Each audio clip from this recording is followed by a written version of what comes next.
Bonjour tout le monde, j'espère que vous allez bien, j'espère que vous vous portez bien, j'espère que vous vous êtes bien réveillés ce 11 décembre 2022 et j'espère que la semaine, parce que c'est un début de semaine en Algérie, contrairement au reste du monde qui observe le week-end universel, mais en Algérie c'est un début de semaine, marhaba bekoum. J'espère que vous avez bien entamé cette semaine. Bon, hier nous avons vécu une journée extraordinaire avec la Coupe du Monde, ça va être très difficile de développer d'autres sujets d'actualité, c'est vraiment historique ce qui s'est passé, un pays arabe maghrébins, africains, musulmans, demi-finale de la Coupe du Monde. On a franchement du mal à y croire. C'est tout simplement extraordinaire. Il y aura Maroc-France. Waouh! Maroc-France, qui aurait cru que la France va affronter l'une de ses anciennes colonies, ou là, un pays maghrébin et africain en demi-finale de la Coupe du Monde. C'est tout simplement hallucinant. Mais je voudrais parler un petit peu d'un sujet qui passait inaperçu, comme d'habitude, parce que lorsqu'il y a une joie excessive, lorsqu'il y a beaucoup de liesse, on perd un petit peu la raison, la capacité d'analyse, et on ne s'interroge pas, on ne remarque pas certains aspects, certaines réalités qui sont quand même très importantes. Euh, le Maroc et Jma'a, c'est vrai que sur le plan footballistique, c'est une surprise. Personne ne l'attendait. Moi, je suis un amoureux du football, comme beaucoup d'amoureux du football et d'experts du football. Ya Rabbi, une qualification du Maroc au huitième de finale déjà était déjà inespérée dans un groupe très difficile où il fait la Belgique et meilleure sélection en Europe et du monde pendant de longues mois le classement FIFA, plus finaliste à la Coupe du Monde, la Croatie. Sur le plan purement footballistique, personne n'a parié 1 euro sur le Maroc, 1 dollar ou un dirham ou un dinar algérien sur le Maroc. Personne. Ça a été une surprise de la plus grande des surprises. Par contre, si on oublie un peu le côté footballistique, on chauffe le côté technique et le côté ce qu'il y a derrière le football, parce que le football, ce n'est pas qu'un jeu, je l'ai expliqué 1000 fois. Derrière le football, il y a une économie, il y a un écosystème, il y a des infrastructures, il y a des centres, il y a des stades, il y a des équipes, il y a des ressources humaines, il y a toute une industrie, l'industrie du football. Et bien cette industrie du football est en train de se développer de façon phénoménale au Maroc. Et les gens oublient que le Maroc a candidaté à maintes reprises pour organiser la Coupe du Monde. Et c'est pas rien. Le Maroc, il a investi énormément d'argent pour développer le sport et pour développer le soft power sportif. C'est-à-dire pour développer son influence sur la scène mondiale à travers le sport. Il a investi massivement. Et c'est pas moi qui le dis, c'est quelqu'un qui a connu l'Algérie à la fois et qui a connu le Maroc qui le dit. Vaïd Alilozic. Ce que Vaïd Alilozic a dit dans un long entretien, très touchant. Vaïd Alilozic, que nous respectons tous, y compris en Algérie, l'homme qui nous a qualifiés au huitième de finale 2014. On a failli battre à l'époque le champion du monde qui était l'Allemagne, qui a fini champion du monde en 2014. Vaïd Alilozic qui a qualifié le Maroc à la Coupe du Monde 2022, mais qui a été démis de ses fonctions pour des problèmes avec les autorités marocaines et la Fédération de football marocain.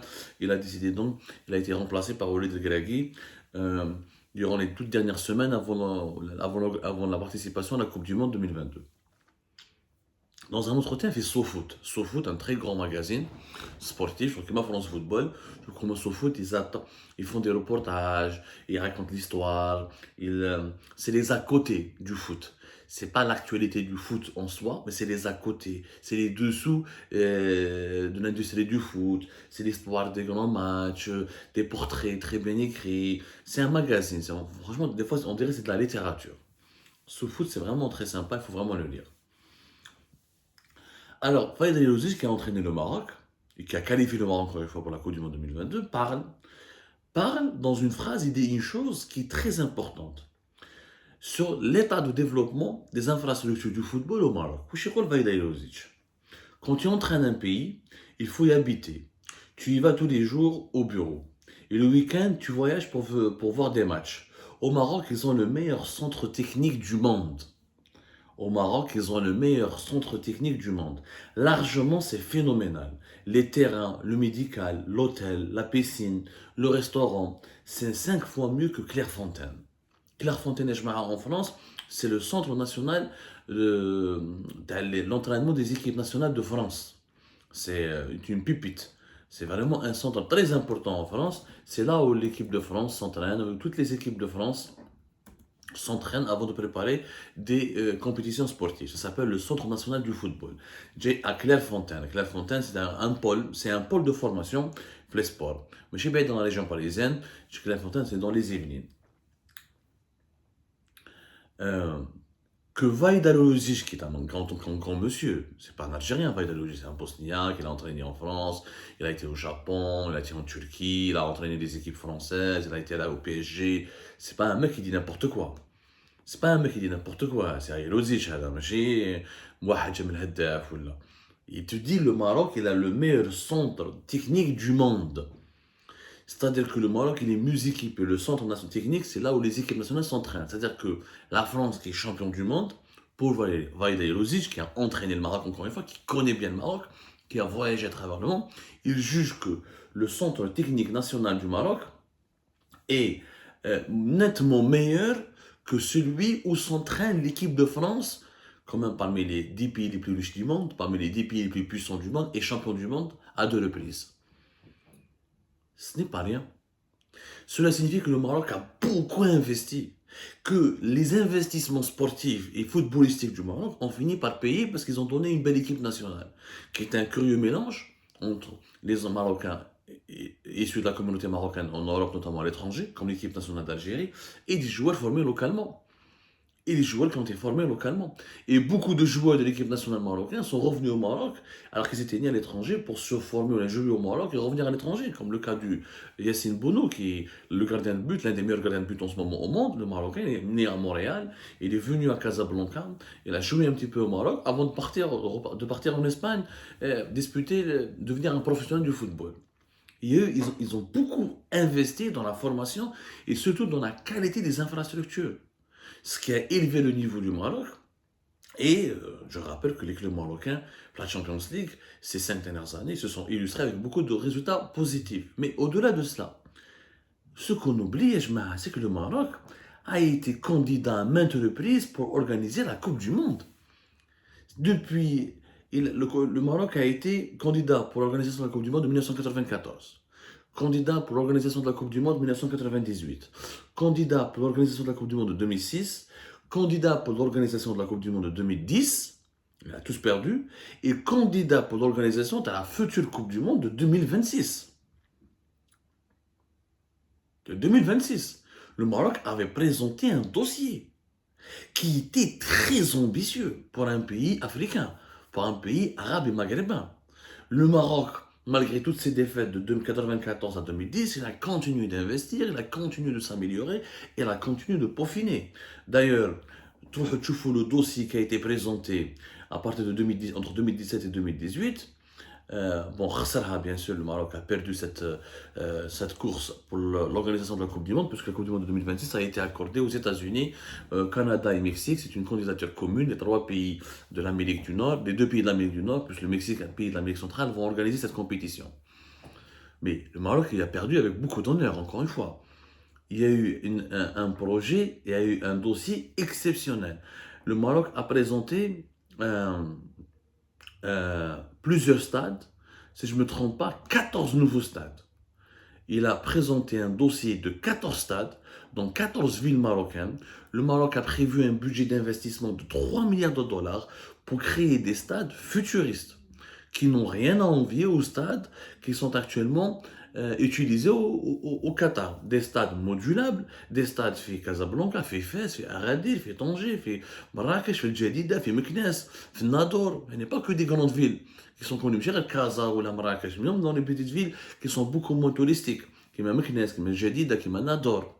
Et c'est des stades futuristes. À Casablanca, par exemple, il y a un projet pour porter la capacité du stade actuel à presque 100 000 supporters, en utilisant des nouvelles technologies, en utilisant des technologies respectueuses de l'environnement.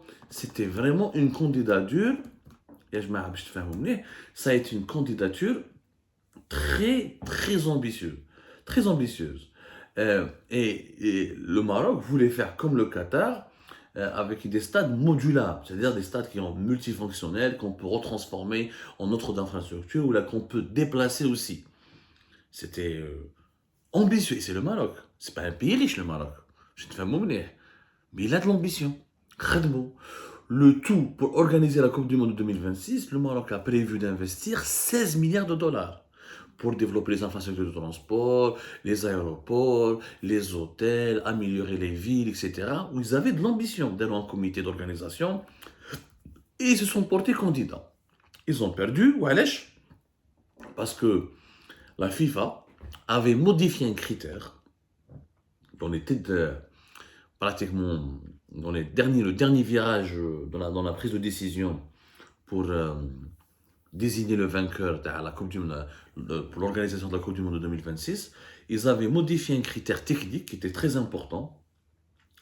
Les critères, par exemple, ils voulaient que les pays organisateurs doivent les villes où vont se disputer les matchs de la Coupe du Monde, ils doivent être des villes de plus de 250 000 habitants, avec une capacité, ils devraient avoir un aéroport qui peut accueillir plus de 60 millions de passagers par an, avec des hôtels, avec une superficie importante pour les fan zones. Yani, ils ont durci les critères techniques. Et quand ils ont durci ces critères techniques, malheureusement, le Maroc ne pouvait pas faire le poids face au Canada, face aux États-Unis, face au Mexique, qui sont des pays naturellement beaucoup plus développés, beaucoup plus riches et qui ont des villes beaucoup plus modernes que le Maroc, clairement. Donc le Maroc a été désavantagé. Mais à Indouche, les 14 stades, ils ne pouvaient pas choisir que des villes avec des aéroports de 60 millions de passagers de capacité ou là avec certaines infrastructures qui n'existaient pas encore. Mais lui voulait les construire. Il voulait les construire. Donc la ligne droite, il a perdu. Mais c'est à l'honneur du Maroc d'être ambitieux. C'est à son honneur. C'est-à-dire qu'ils n'ont pas notre gaz, ils n'ont pas notre pétrole en Algérie, mais ils ont de l'ambition. C'est un pays qui est rongé aussi par une partie de la pauvreté, par des inégalités. Mais le Maroc a compris qu'en investissant dans le sport, on permet toutes les infrastructures que le Maroc a construites. Il en a construit d'ailleurs, attention. Tu vois le stade de Marrakech, les stades de Casablanca, etc. Le Maroc a investi beaucoup. D'ailleurs, le Maroc est en concurrence avec l'Algérie pour la CAN, la prochaine CAN, qui est normalement en 2025. Et on verra si l'Algérie pourra tenir le coup là. On verra cette concurrence algéro-marocaine sera très intéressante. En tout cas, le Maroc ne voit pas que le football comme étant un simple défouloir, mais comme une véritable industrie.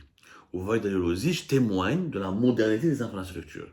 C'est un investissement important qui a été fait et qui a abouti aujourd'hui à l'amélioration des niveaux des joueurs marocains qui viennent de l'étranger, que ce soit les Marocains qui sont nés à l'étranger, ou les jeunes qui sont sur place, ont de l'avenir aussi, parce que les centres de formation, les infrastructures permettront de porter le niveau, de hisser le niveau. Avec cette ambition, le Maroc va être candidat encore une fois pour la Coupe du Monde 2030. Il finira par organiser la Coupe du Monde. Vous allez voir. À force, à force de travailler, à force de faire des efforts, on finit par avoir ce qu'on veut.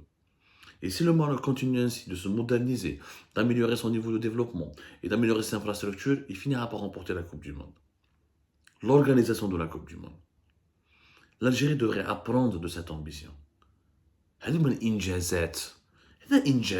Tu vas concurrencer les États-Unis, tu concurrences l'Allemagne pour organiser la Coupe du Monde, tu prévois un programme. Les stades تاعنا بالرقي تاع تيزي وزو رانا حاصلين بهم. Bouteflika il avait de l'ambition.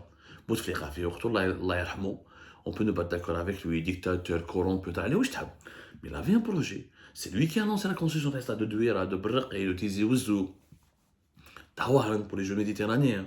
Malheureusement, sa maladie et la problématique de sa succession et son clan qui était au pouvoir ont été rongés par la corruption et l'incompétence et nous n'avons pas su gérer notre pays et ces projets ont été bâclés, les n'ont pas été encore terminés.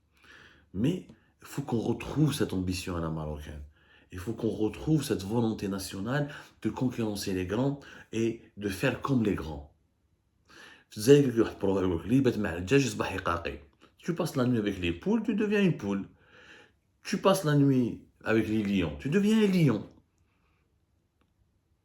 C'est ça, peut-être on devrait apprendre du Maroc et de cette qualification historique pour les demi-finales.